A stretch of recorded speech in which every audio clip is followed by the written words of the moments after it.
handa na po, relax lang natin ang ating mga sarili habang tayo po ngayon ay tutuon po ngayon sa Word of God. Amen.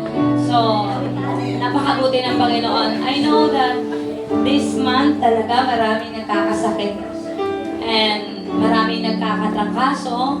Marami po talagang hindi nila nakayanan yung mga paglipat ng panahon o pagbago ng panahon.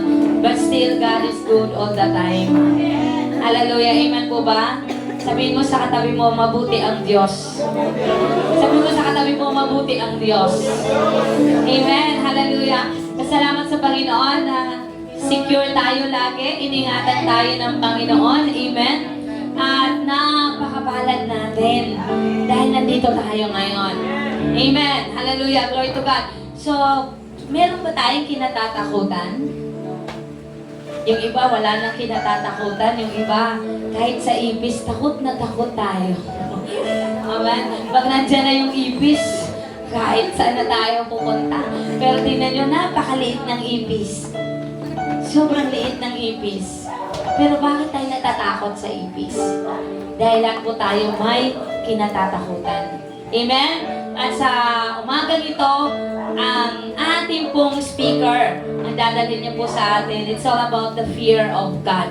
Tinatawagan ko po, walang iba, ang ating beloved disciple from Gentry, no other than Sister Jo Simon. Glory to God, sabihin natin ang Panginoon sa kanyang buhay.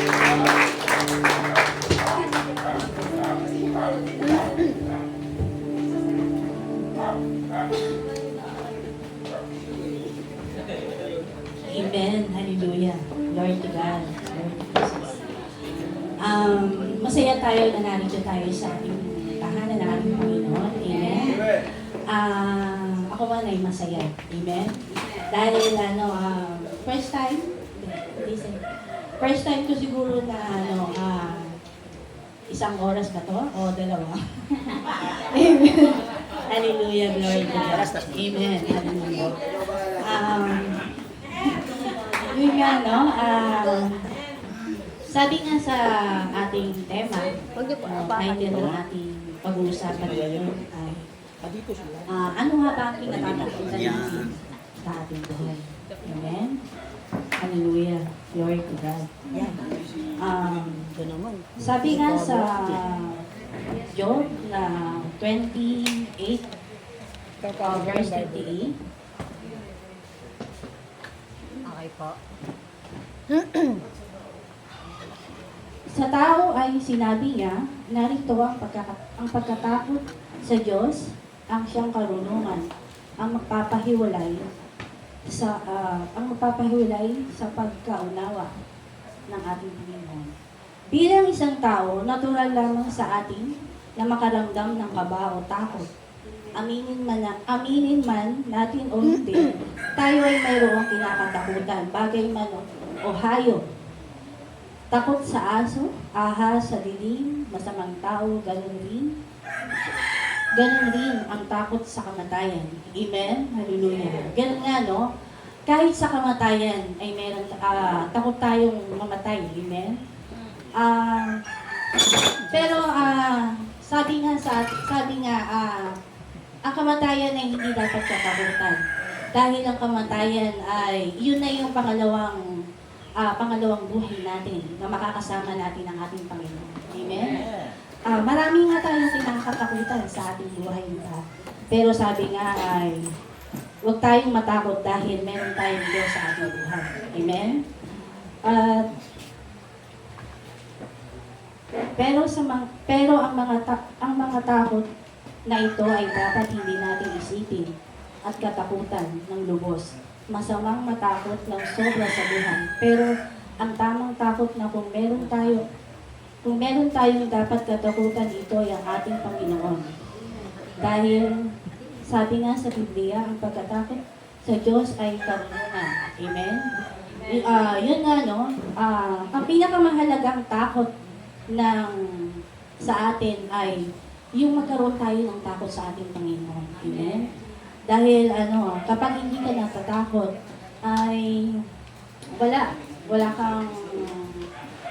kang hindi ka anong tao, hindi ka hindi ka malapit sa ating Panginoon. Amen? Ang takot daw ay isang karunungan sa ating Diyos. Amen? Kapag meron kang karunungan, ay may takot ka sa ating Panginoon. Amen? Hallelujah. Glory to God. At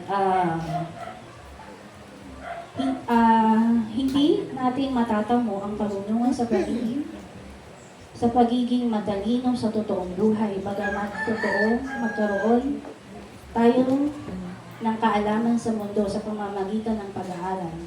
Pero ito ang magsisimula sa paglayo sa karamihan sa ating Panginoon. Amen? Ang karunungan pala ay ang karunungan natin dito sa ating mundo ay ito pala ay magpapalayo sa ating Panginoon. Tulad ng ating minsan sa ating trabaho, di ba? Yun yung yung karunungan na nagpapalayo sa ating Panginoon. Masyado tayong busy sa ating trabaho. Yun na yung nagpapalayo sa ating Panginoon. Pero sabi nga, kapag meron tayong karunungan at meron tayong salita sa ating buhay, ay ito yung nagpapalapit sa ating Panginoon. Amen? Hallelujah. At matalino man tayo sa mundo, pero mangmang tayo sa harapan ng ating Panginoon. Wala tayong alam sa salita ng Diyos, wala tayong pwedeng ipagmalaki sa Panginoon dahil ang talino, nakakayahan, at lakas natin, ang lakas natin ay nagmula sa ating Panginoon. Amen? Hallelujah. Yun nga daw, no? Ang lakas daw natin ay nagmula sa ating Panginoon. Pagising natin sa umaga, pagising natin sa umaga, ibigay natin yung kalakasan natin sa ating Panginoon. Amen? At patuloy lang tayo manalangin sa ating Panginoon. Amen? Yun nga, marami nga talaga tayong kinakatakutan sa ating buhay, no? Tulad ng sabi nga, yung tulad ng yung pang-araw-araw natin sa ating buhay, di ba? Yung pang-araw-araw natin na dumadating sa ating buhay, yung mga problema na dumarating sa ating buhay, di ba? Amen? Kagaya nga ng magsasagoy lang ako ng konti. Amen? Pwede ba? Yun nga, yung 2 linggo ko itong pinag-aaralan. Pero parang habang pinag-aaralan ko siya, habang pinag-aaralan ko tong salita na to, ang dami-daming ibinibigay sa akin ng Panginoon ng katatakutan ko. Diba? Unang-una, yun nga, nagkasakit ang aking asawa.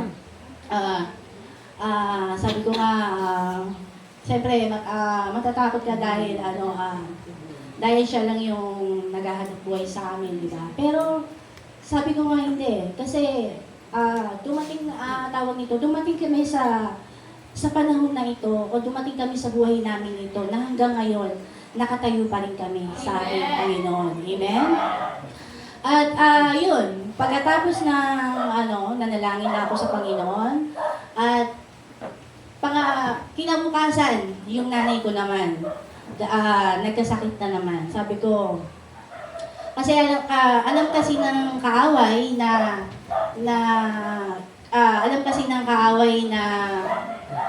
maghahayo kami o meron kaming gagawin ng aking ina kasi nga yung kapatid ko ay lagi ko kasama sa paghahayo ay wala na. Kaya bawat linggo o malayo pa lang, pinagpaplanuhan ko na yung mga ginagawa ko sa darating na linggo. Amen? Pero yun nga, ginawa niya, dahil nga 2 na nga kami natira, isa na lang. Ayun nga, yung nanay ko, binigyan niya ng sakit. Tapos, sabi ko, yan, nag-iisa na lang ako. Paano ko nito maghahayo, parang gano'n na sino yung kasama ko, di ba dapat 2 kami maghahayo, parang dati kasi 3 kami. Nabawasan na yun. Ay! Di ba yun? nabawasan na nun. So, sabi ko, bigla ako natakot. Sabi ko, hindi. Sabi ko, hindi pa rin. Sabi ko sa kanya, pupunta pa rin ako sa mga kapatiran na pinupuntahan namin.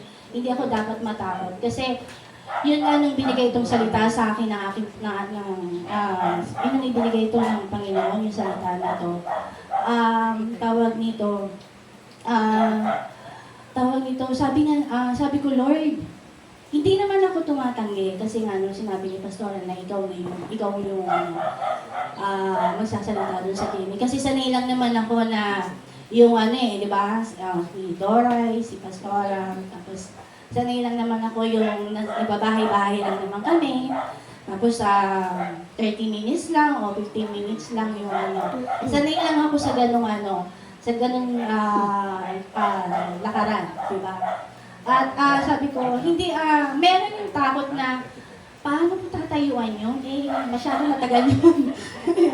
Sabi ko, pero sa isip ko yung tatanggihan ko na lang. Sabi ko yung asawa ko na lang kasi mas siya, mas deserve siya, di ba? Mas maano siya sa salita ng ating Panginoon. Pero, sinasabi ng Panginoon, teka lang, di ba, matagal ka nang nakatayo, sabi ng ating Panginoon. Matagal mo nang tinayuan yung paglilingkod mo sa ating Panginoon. Matagal ka nang nag-serve sa ating Panginoon. Ito na yung oras na tumayo ka sa harapan ng ating Panginoon. Amen? At yun nga, pagkatapos nga nung nanay ko na nagkasakit, yung anak ko naman hanggang ngayon. Pero, sabi ko sa Panginoon, bigla din na naman akong hindi naman natakot. Kumbaga, nagtanong ako, di ba? Sabi ko, patatapos lang, kapapasok lang nung anak ko nung nakaraang linggo dahil kagagaling lang niya. Dahil uso nga sa amin ang sipon at ubo at lagnat. Sabi nga nung pharmacy, pag nagkasakit ang isa, kailangan buong hindi ka iiwanan, lahat kayo magkakasakit. Pero pasalamat ako sa Panginoon dahil ako lang yung natira doon sa bahay na yun.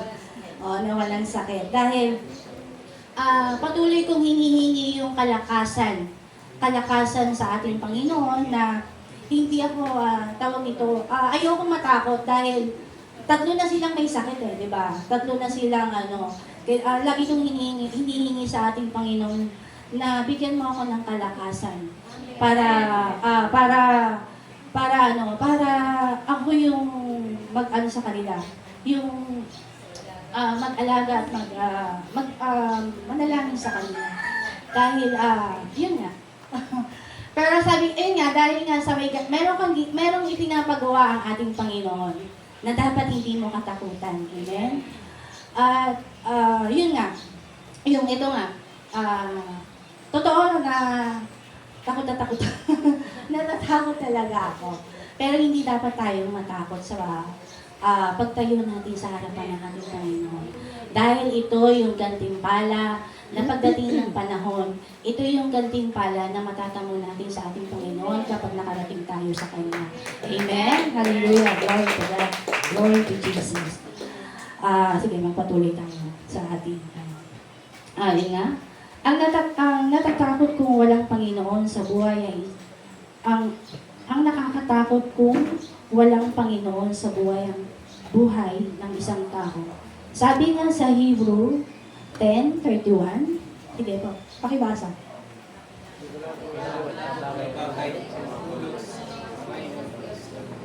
Amen. Hallelujah. Glory to God.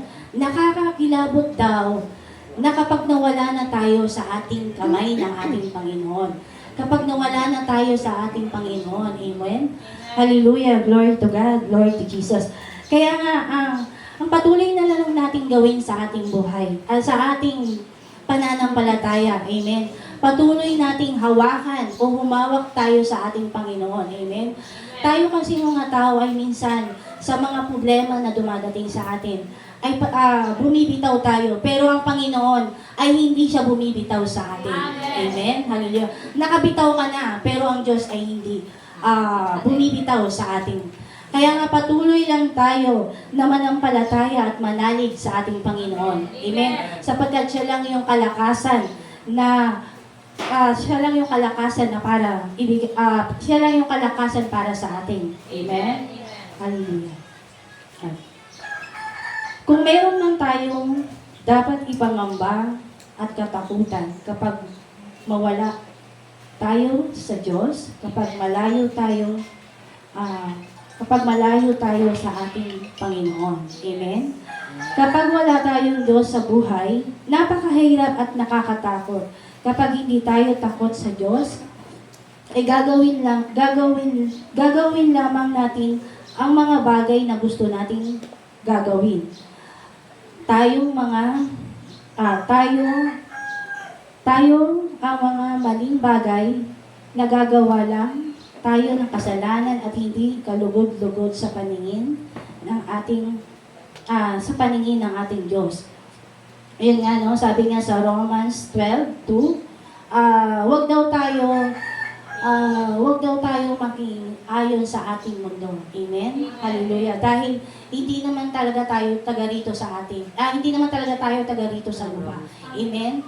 Tayo ay taga-langit. Amen? Mga ano lang tayo dito. Kumbaga parang stranger lang naman tayo dito. Amen? At tawag dito, doon talaga tayo sa kalangitan o sa piling ng ating Panginoon na nakatira. Pero, yun nga, makakarating ka doon sa piling ng ating Panginoon.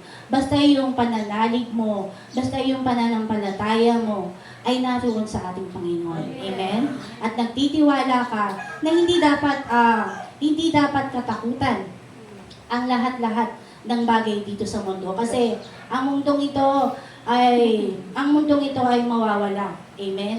Pero yung kaluluwa mo, doon ka matakot. Amen? Doon kang matakot sa ating kaluluwa, kung saan pupunta ang ating kaluluwa. Kaya nga siguraduhin mo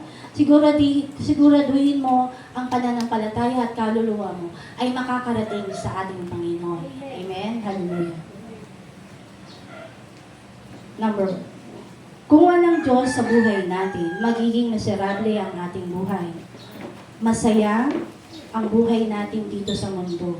Pero hindi galing sa Diyos, walang pagpapala ng Diyos. Masasabi ng iba, di naman nagsisimba, pero maraming pera. Di naman nagsisimba, pero maraming lahat na kailangan.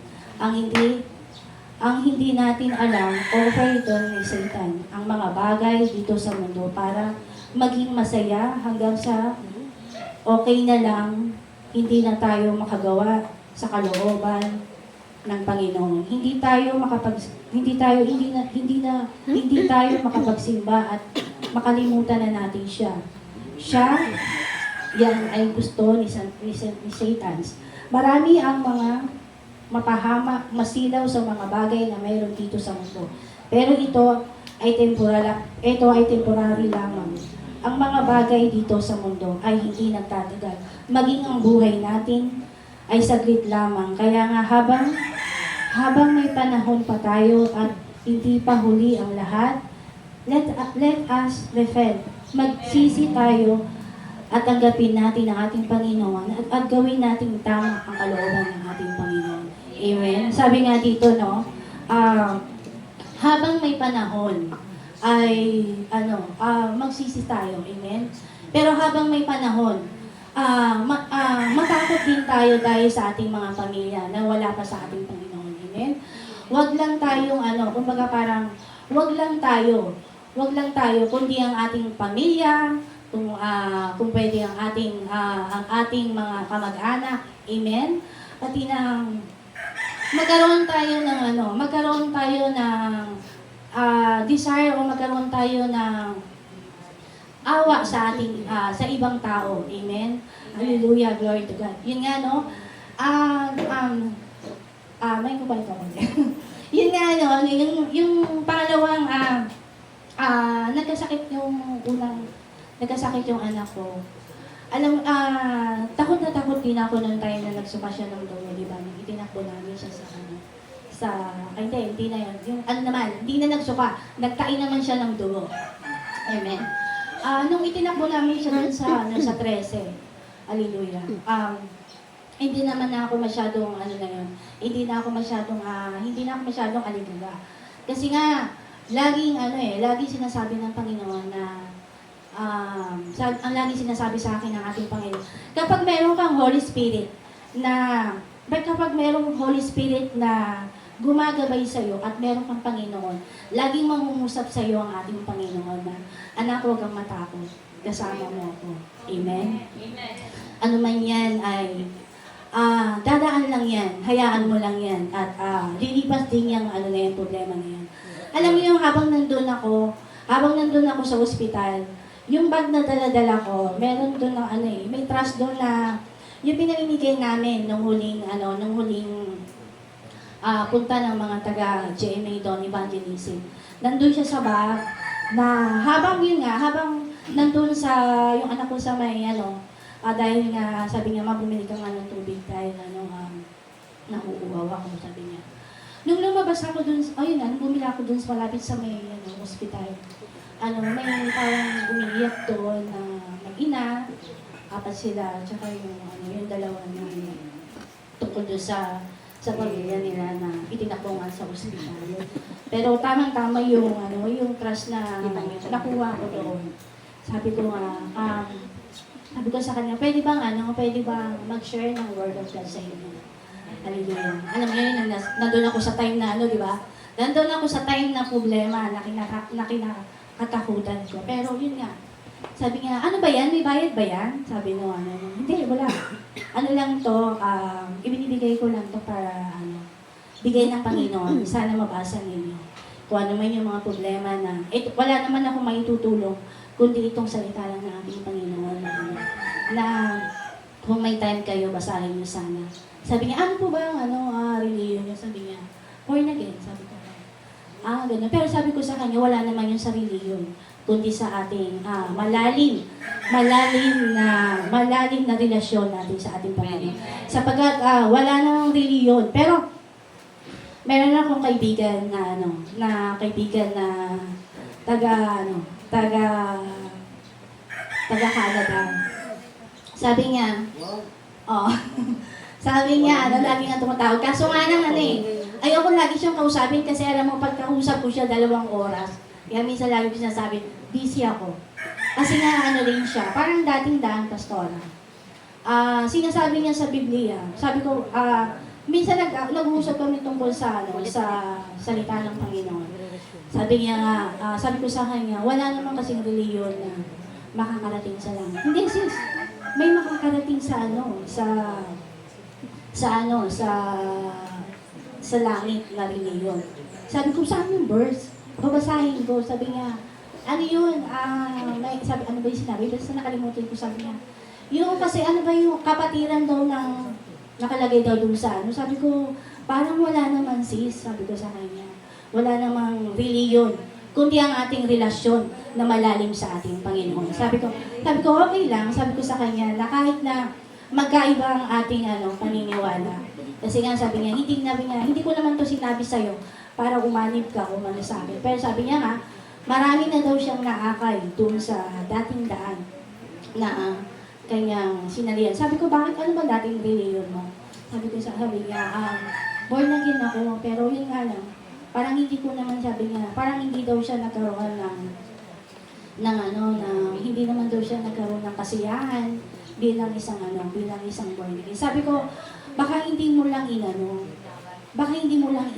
yung mga yun. Sabi niya nga,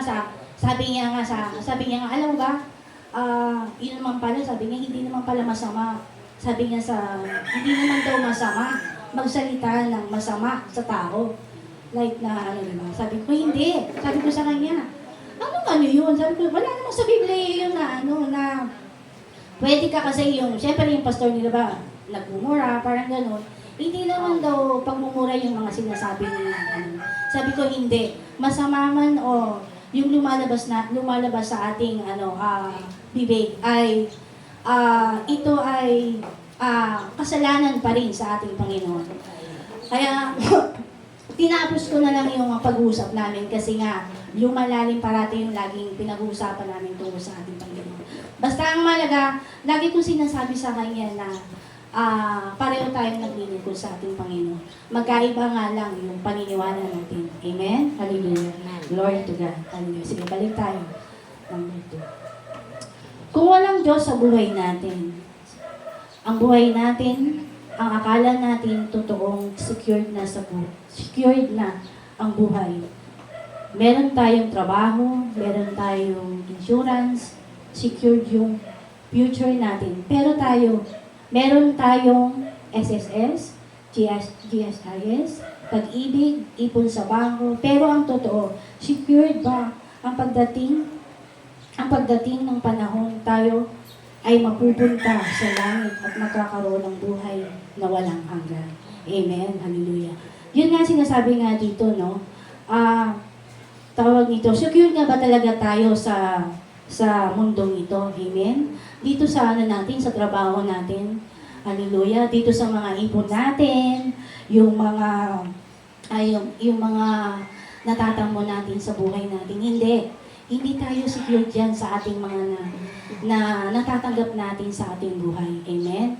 Hallelujah. Ang pinakatunay na secure, yung meron tayong Panginoon sa ating buhay. Amen? Yung meron tayong, alam natin na pagdating ng panahon, ay meron tayong pupuntahan na may pupuntahan tayo na secured talaga ang ating kaluluwa. Amen? Ang ating katawan ay bumabalik sa lupa dahil sapagkat ang ating katawan ay lupa. Amen? Pero yung kaluluwa natin na may nararamdaman, ito yung i-secured natin na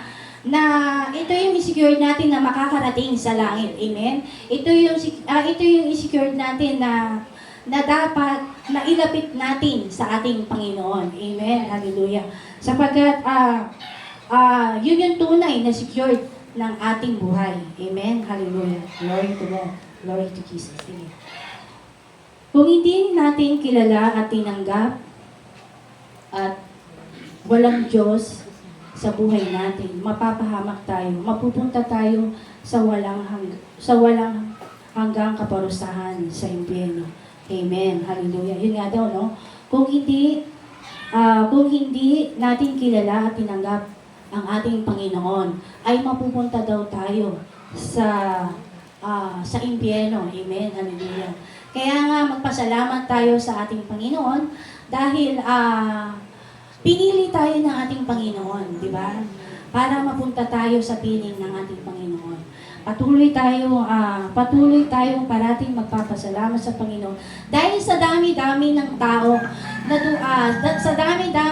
tao dito sa mundo, isa tayong pinili ng ating Panginoon para makasama niya. Amen? Hallelujah. Tawag nito, maraming katuruan sa Facebook na lumalabas. Diba? Ang dami-dami. Parang tawag nito, hindi mo na alam kung ano yung totoo. Pero, malalaman mo yung totoo. Amen. Kapag Kristiyano kang totoo. Amen. Kapag meron kang salita sa iyong buhay at parati mong binabasa yung salita ng Panginoon. Amen. Hallelujah. Wala naman to sa yung salita ng Panginoon, ito ay nasa Biblia lamang. Wala to sa comics, wala to sa dyaryo, wala to sa mga binabasa natin dito sa mundo. Kundi doon lang natin makikita to sa Biblia. Amen? Hallelujah. Glory to God. At yun. Sabi nga sa mundo, matalino ang may alam lamang. Ang may alam. Pero yung kulang dapat sa buhay natin, yung kulang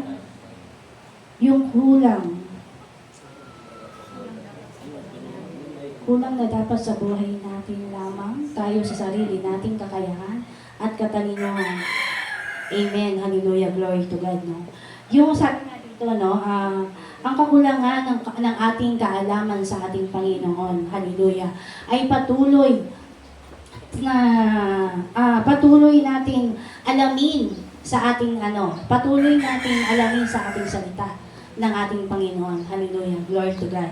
Sapagkat kung kulang tayo sa karunungan, ay tawag nito, maano tayo ng mundo, di ba? Madadala tayo ng mundo kapag kulang tayo sa ating kakulangan sa salita ng ating Panginoon. Kaya patuloy tayong mag-aral tayo ng mag-aral ng salita ng Panginoon. Amen? At kung meron man tayong mga gathering na tungkol sa gawain para sa ating Panginoon, ay patuloy tayong pumunta. Amen? Kung hindi naman tayo busy. Amen? Hallelujah. Patuloy tayo, yun nga sinabi, no? Patuloy tayong mag-aral sa ating salita ng ating Panginoon. Bigyan natin parati ng oras ang salita ng ating Panginoon. Binibigyan nga natin yung ng mahabang panahon ang ating trabaho, ang ating pamilya, di ba? Ang pinakamahalagang bigyan natin ng oras ang ating Panginoon. Amen. Hallelujah. Hindi naman sinabi dito na bigay mo yung oras mo ng buong araw, di ba?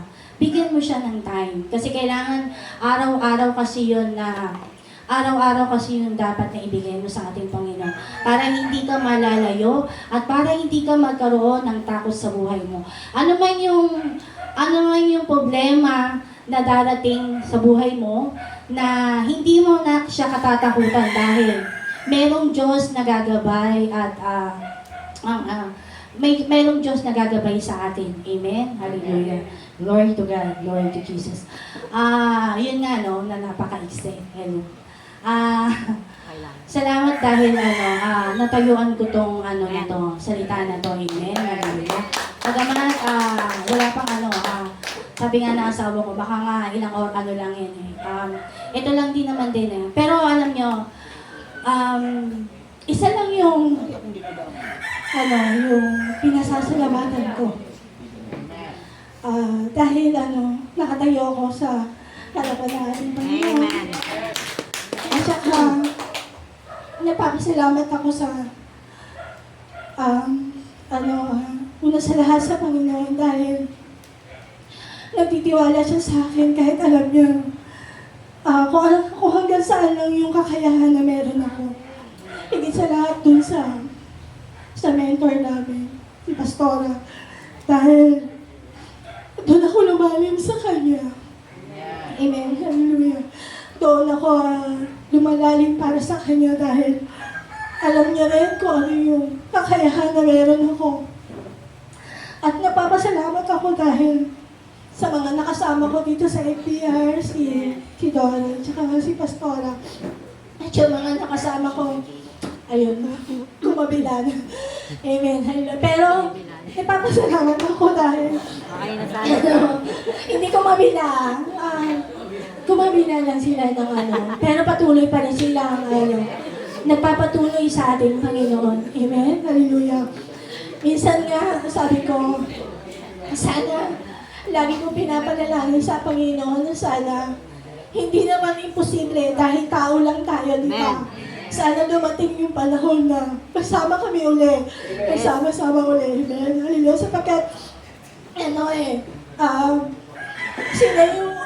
sila yung mga una na talagang naging pioneer dito sa FPR. Amen. Pero, dahil na nandito na tayo, sana magsama-sama tayo. Amen. Dahil isa lang naman yung pinaniniwalaan natin. Isa lang yung Diyos na pinagsasambahan natin. Amen. Hallelujah. Kaya, salamat sa tiwala ng ating Panginoon, pati na ating pastora. Amen. Hallelujah. Maraming salamat. Amen.